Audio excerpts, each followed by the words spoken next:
ನಮಸ್ಕಾರ ಸ್ನೇಹಿತರೆ, ಸ್ಟೇಫಿ ಗ್ರಾಫ್ ಅವರ ಮ್ಯಾಚ್ ನಡೀತಿತ್ತು. ಸ್ಟೇಡಿಯಂ ಪೂರ್ತಿ ಜನಗಳು ತುಂಬಿದ್ರು. ಆ ಮ್ಯಾಚ್ನ ಸಮಯದಲ್ಲಿ ಒಬ್ಬ ಎದ್ದು ನಿಂತು ಜೋರಾಗಿ ಕೂಗ್ತಾನೆ. ಯಾವ ರೀತಿ ಕೂಗ್ತಾನೆ ಅಂದರೆ, ಸ್ಟೇಫಿ ಗ್ರಾಫ್ ಅವರನ್ನು ನೋಡಿ ವಿಲ್ ಯು ಮ್ಯಾರಿ ಮೀ ಅಂತ ಕೂಗ್ತಾನೆ. ನೀವು ನನ್ನನ್ನು ಮದುವೆ ಆಗ್ತೀರಾ ಅಂತ. 2-3 ಸೆಕೆಂಡ್ ಯೋಚನೆ ಮಾಡಿ ಸ್ಟೇಫಿ ಗ್ರಾಫ್ ಒಂದು ಉತ್ತರವನ್ನ ನೀಡ್ತಾರೆ. ಯಾವ ರೀತಿಯಾದಂಥ ಉತ್ತರವನ್ನ ನೀಡ್ತಾರೆ ಅಂದರೆ, how much money do you have ಅಂತ ಕೇಳ್ತಾರೆ. ನಿನ್ನಲ್ಲಿ ಎಷ್ಟು ದುಡ್ಡಿದೆ ಅಂತ. ಸ್ಟೇಫಿ ಗ್ರಾಫ್ ದೊಡ್ಡ ಆಟಗಾರ್ತಿ, ಕೋಟಿಗಟ್ಟಲೆ ದುಡ್ಡಿರೋರು. ಆ ಕೋಟಿಗಟ್ಟಲೆ ದುಡ್ಡಿರೋರು ಕೂಡ ನನ್ನನ್ನು ಮದುವೆ ಆಗೋನ ಹತ್ರ ಕೂಡ ದುಡ್ಡಿರುವಂತನಾಗಿರ್ಬೇಕು ಅಂತ ಯೋಚನೆ ಮಾಡ್ತಾರೆ. ಇದೇ ರೀತಿಯಾದಂಥ ಇನ್ನೊಂದು ಘಟನೆ ನಡೀತು. Coffee with Karan show. Saif Ali Khan ಮತ್ತು ಅವರ ಮಗಳು ಕೂತ್ಕೊಂಡಿದ್ದಾರೆ. ಕರಣ್ ಅವರು ಕೇಳಿದಂಥ ಒಂದು ಪ್ರಶ್ನೆಗೆ ಸೈಫ್ ಅಲಿ ಖಾನ್ ಅವರ ಮಗಳು ಒಂದು ಉತ್ತರವನ್ನ ಕೊಡ್ತಾರೆ. ಯಾವ ರೀತಿಯಾದಂಥ ಉತ್ತರವನ್ನ ಕೊಡ್ತಾರೆ ಅಂದರೆ, I want to date Kartik Aaryan ಅಂತ ಉತ್ತರವನ್ನ ಕೊಡ್ತಾರೆ. ಅದಕ್ಕೆ ಕರಣ್ ಅವರು ಕೇಳ್ತಾರೆ, ಕಾರ್ತಿಕ್ ಆರ್ಯನ ಅಂತ. ಆಗ ಪಕ್ಕದಲ್ಲಿದ್ದಂಥ ಸೈಫ್ ಅಲಿ ಖಾನ್ ಒಂದು ಪ್ರಶ್ನೆಯನ್ನ ಕೇಳ್ತಾರೆ. ಯಾವ ರೀತಿಯಾದಂಥ ಪ್ರಶ್ನೆ ಅಂದರೆ, how much money did he have ಅಂತ ಕೇಳ್ತಾರೆ. ಅವನಲ್ಲಿ ಎಷ್ಟು ದುಡ್ಡಿದೆ, ದುಡ್ಡಿದ್ರೆ ನನ್ನ ಮಗಳನ್ನ ಅವನು ಕರೆದುಕೊಂಡು ಹೋಗ್ಬೋದು ಅಂತ ಹೇಳ್ತಾರೆ. ಸೈಫ್ ಅಲಿ ಖಾನ್ ಎಷ್ಟು ದೊಡ್ಡ ನಟ, 100 ಕೋಟಿ ಆಸ್ತಿಯನ್ನು ಕೂಡ ಹೊಂದಿದ್ದಾರೆ. ಅವರು ಕೂಡ ಯೋಚನೆ ಮಾಡೋದೇನೆಂದ್ರೆ, ನನ್ನ ಮಗಳನ್ನ ಮದುವೆ ಆಗೋನ ಹತ್ರ ಕೂಡ ದುಡ್ಡಿರಬೇಕು ಅಂತ ಅವರ ಯೋಚನೆ ಕೂಡ ಇತ್ತು. ಮದುವೆ ಅನ್ನೋದು ಕೇವಲ ದುಡ್ಡಿನ ಮೇಲೆ ಮಾತ್ರ ನಿಂತಿರುವುದಾ?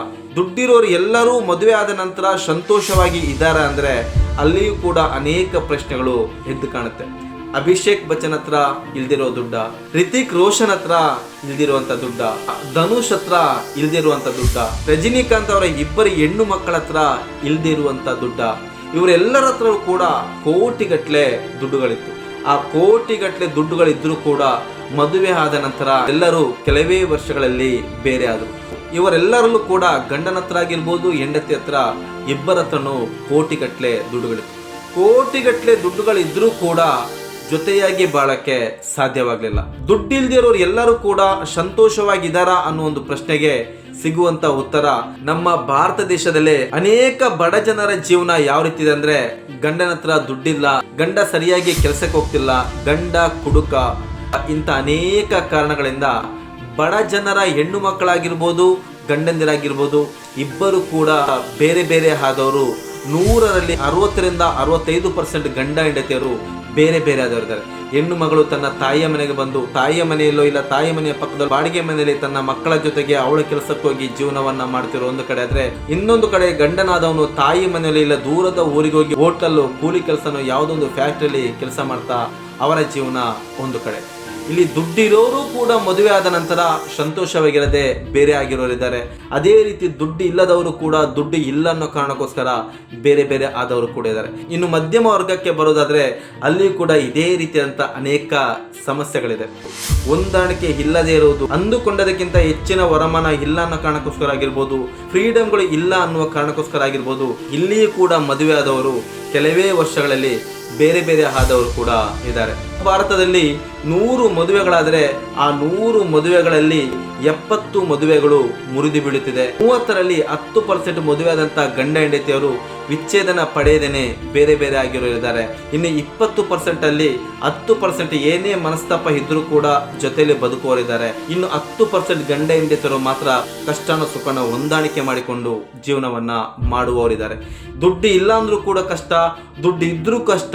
ಇನ್ನು ಮಧ್ಯಮ ವರ್ಗಕ್ಕೆ ಬಂದಾಗ ಇನ್ನೂ ಬೇಕನ್ನುವ ಚಿಂತೆ. ಒಟ್ಟಿನಲ್ಲಿ ಎಲ್ಲಿಯೂ ಕೂಡ ಈ ಸಂಬಂಧಗಳು ಜೊತೆಯಾಗಿ ಬದುಕದೆ ಬೇರೆ ಬೇರೆ ಆಗುತ್ತಿರುವವರೇ ಹೆಚ್ಚು. ಯಾಕೆ? ಇದರ ಹಿಂದೆ ಇರುವಂತ ಕಾರಣ ಏನು? ಇದರ ಹಿಂದೆ ಇರುವಂತ ಕಾರಣವನ್ನ ಹುಡುಕಿದಾಗ ಸಿಗುವಂತ ಉತ್ತರ ನಾನು. ಈ ನಾನು ಅನ್ನೋದು ಹೇಗೆ ತಲೆಯಲ್ಲಿ ಕುಳಿತುಕೊಳ್ಳುತ್ತಿದೆ ಅಂದ್ರೆ, ಅತಿಯಾದ ಫ್ರೀಡಮ್ ಇಂದ ಆಗಿರ್ಬೋದು, ಅತಿಯಾದ ಆಸೆಯಿಂದ ಆಗಿರ್ಬೋದು, ಇಲ್ಲ ಯಾರು ಇಲ್ಲ ಅಂದ್ರೂ ಕೂಡ ನಾನು ಬದುಕುತ್ತೀನಿ, ಆ ಬದುಕುವಂತ ಸಾಮರ್ಥ್ಯ ನನ್ನಲ್ಲಿ ಇದೆ ಅನ್ನುವ ಧೈರ್ಯ ಆಗಿರ್ಬೋದು. ಪ್ರತಿಯೊಬ್ಬರಲ್ಲೂ ಕೂಡ ಅವರದ್ದೇ ಆದಂತ ಸಾಮರ್ಥ್ಯ ಇದ್ದೇ ಇರುತ್ತೆ. ಯಾರು ಇದ್ರು ಯಾರು ಇಲ್ಲದೇ ಇದ್ರು ಜೀವನ ನಡೀತಾನೆ ಇರುತ್ತೆ. ಹಾಗಂತ ಆಚಾರ ವಿಚಾರ, ಕುಟುಂಬ, ಜವಾಬ್ದಾರಿಗಳು, ಹೊಂದಾಣಿಕೆ, ಮಾನವೀಯತೆ ಇಲ್ಲದಿರೋದು, ಇದನ್ನೆಲ್ಲ ತೆಗೆದು ಬಿಸಾಕಿ ಬೇರೆ ಆಗುವುದರಲ್ಲಿ ಯಾವುದೇ ರೀತಿಯಾದಂಥ ಅರ್ಥಗಳಿಲ್ಲ. ಅಲ್ಲಿ ಉಳಿಯುವುದು ಬರೀ ಶೂನ್ಯ ಮಾತ್ರ. ಉತ್ತಮ ರೀತಿಯಲ್ಲಿ ಈ ಸಮಾಜದಲ್ಲಿ ಬದುಕಿ ತೋರಿಸಬೇಕು ಅನ್ನುವಂಥ ಯೋಚನೆ ಇಬ್ಬರಲ್ಲೂ ಇದ್ದಾಗ, ದುಡ್ಡು ಇದ್ರೂ ದುಡ್ಡು ಇಲ್ಲದಿದ್ರೂ ಎಷ್ಟೇ ಕಷ್ಟ ಇದ್ರೂ ಕೂಡ ಜೊತೆಯಾಗಿ ಬದುಕುವವರು ಇವತ್ತೇ ಕೂಡ ಅನೇಕರಿದ್ದಾರೆ. ಈ ಮದುವೆ ಅಂತ ಬಂದಾಗ ಕೆಲವೊಬ್ಬರಲ್ಲಿ ಮೊದಲಿಗೆ ಬರುವಂತ ಒಂದು ಭಾವನೆ ಏನಂದ್ರೆ, ಹುಡುಗಿಯರಲ್ಲಿ ನನ್ನ ಮಗಳು ತುಂಬಾ ಸುಂದರವಾಗಿದ್ದಾಳೆ, ನನ್ನ ಮಗಳು ತುಂಬಾ ಕಲ್ತಿದ್ದಾಳೆ, ನನ್ನ ಮಗಳು ಒಳ್ಳೆ ಗುಣವಂತೆ, ನನ್ನ ಮಗಳಿಗೆ ಶ್ರೀಮಂತನೊಬ್ಬನು ಬಂದೇ ಬರುತ್ತಾನೆ ಅನ್ನುವಂತ ಒಂದು ನಂಬಿಕೆ ಹುಡುಗಿಯರಲ್ಲಿದ್ರೆ, ಅದೇ ರೀತಿ ಹುಡುಗರ ಮನೆಯಲ್ಲಿ ನನ್ನ ಮಗ ತುಂಬಾ ಓದಿದ್ದಾನೆ, ನನ್ನ ಮಗ ಗುಣವಂತ, ನನ್ನ ಮಗನಿಗೆ ಯಾವುದೇ ರೀತಿಯಾದಂತ ದುಶ್ಚಟಗಳಿಲ್ಲ, ನನ್ನ ಮಗನಿಗೆ ಉತ್ತಮವಾದಂತ ಒಂದು ಹೆಣ್ಣನ್ನೇ ಹುಡುಕಬೇಕಂತ ಹುಡುಗರ ಮನೆಯಲ್ಲಿ ಯೋಚನೆ ಇರುತ್ತೆ. ಇಲ್ಲಿ ಸೂಕ್ಷ್ಮವಾಗಿ ಗಮನಿಸಬೇಕಾದಂತ ಒಂದು ವಿಚಾರ ಅಂದ್ರೆ, ಹುಡುಗಿ ಎಷ್ಟೇ ಸುಂದರವಾಗಿರ್ಲಿ, ಹುಡುಗಿ ಎಷ್ಟೇ ಓದಿರ್ಲಿ, ಹುಡುಗಿ ಎಷ್ಟೇ ಗುಣವಂತೆ ಆಗಿರ್ಲಿ, ನಮಗಿಂತ ಶ್ರೀಮಂತವಾಗಿರುವಂತ ಕುಟುಂಬ ಬೇಕು ಅಂತ ಇವರಿಗೆ ಯೋಚನೆ ಮಾಡುವ ರೀತಿಯಲ್ಲಿ ಆ ಶ್ರೀಮಂತ ಕುಟುಂಬ ಕೂಡ ನಮಗಿಂತ ಶ್ರೀಮಂತರು ಬೇಕು ಅಂತ ಆ ಕುಟುಂಬ ಯೋಚನೆ ಮಾಡ್ತಿರುತ್ತೆ. ಅದೇ ರೀತಿ ಹುಡುಗನ ಕಡೆಯವರು ಕೂಡ ಯಾವ ರೀತಿ ಯೋಚನೆ ಮಾಡ್ತಾರೋ ಅದಕ್ಕಿಂತ 10ರಷ್ಟು ದೊಡ್ಡದಾಗಿ ಹುಡುಗಿಯರ ಮನೆಯವರು ಕೂಡ ಯೋಚನೆ ಮಾಡ್ತಿರ್ತಾರೆ. ಇಲ್ಲಿ ಶ್ರೀಮಂತರು, ರೂಪವಂತರು, ವಿದ್ಯಾವಂತರು ಬೇಕನ್ನೋದಕ್ಕಿಂತ ಗುಣವಂತರು ಬೇಕು ಅನ್ನೋದು ಮುಖ್ಯವಾಗಿರುತ್ತೆ.